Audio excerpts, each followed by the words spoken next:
जय शिव गोरखादेश सतनामादेश गुरु का। साध को हम अष्टावक्र गीता सूत्र 17 आपके सामने रख रहे हैं।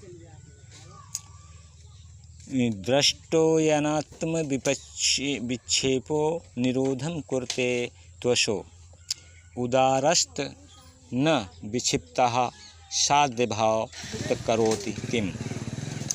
जिसे आत्मा में विक्षेप दिखलाई पड़ता है वह उसको रोकने का प्रयत्न करता है, लेकिन जिस उदार वृत्ति वाले ज्ञानी महापुरुष के सारे विक्षेप समाप्त हो चुके हैं, जो विक्षेप रहित है वह क्या करेगा। पहले पुरुष का साध्य है विक्षेप हटाना, परंतु जब विक्षेप ही नहीं तो साध्य क्या, और जब साध्य ही नहीं तो कर्तव्य क्या।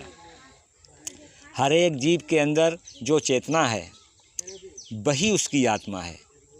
इस चेतना शक्ति के कारण ही चित्त, शरीर, इंद्रियां आदि सक्रिय होती हैं, अपने अपने गुणधर्म के अनुरूप कार्य करती हैं।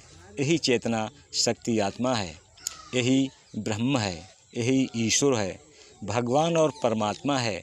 परंतु यह आत्मा अत्यंत सूक्ष्म है तथा शक्ति स्वरूपा है, इसलिए यह स्पष्ट रूप से दिखाई नहीं देती।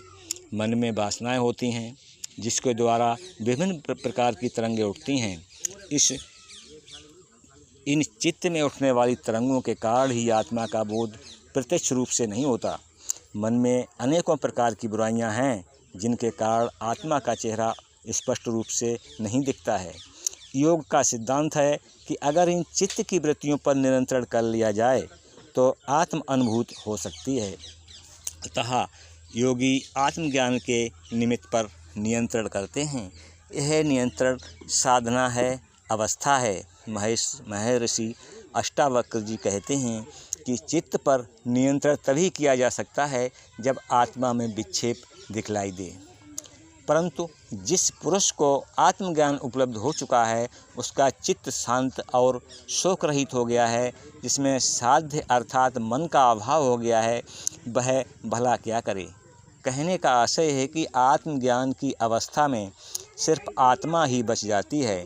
चित्त, मन, शरीर, संसार आदि के भाव ही नष्ट हो जाते हैं। फिर किसका विरोध किया जाए। मन आत्मा का ही विक्षेप है, मन आत्मा का ही विक्षेप है। जब तक मन है तब तक उसके ऊपर नियंत्रण करने को कहा जाता है। उसमें साधन, साध्य तथा साधक 3 होते हैं।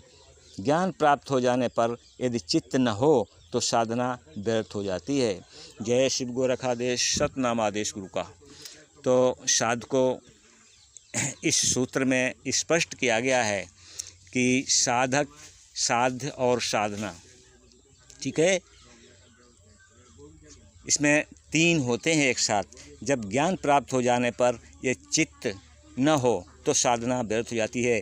चित्त जिसे हम आपको हर वीडियो में एक त्राटक क्रिया के माध्यम से बताते हैं कि हम चित्त को हमने अगर एकाग्र नहीं कर पाया तो हम इस साधना में नहीं उतर पाएंगे। Thank you. जय शिव गोरखादेश सतनामादेश गुरु का। तो साथ को इस चैनल को सब्सक्राइब करना, शेयर करना, तो हमारी इस तरह की वीडियो आपको मिलती रहेंगी। जय शिव गोरखादेश सतनामादेश गुरु का।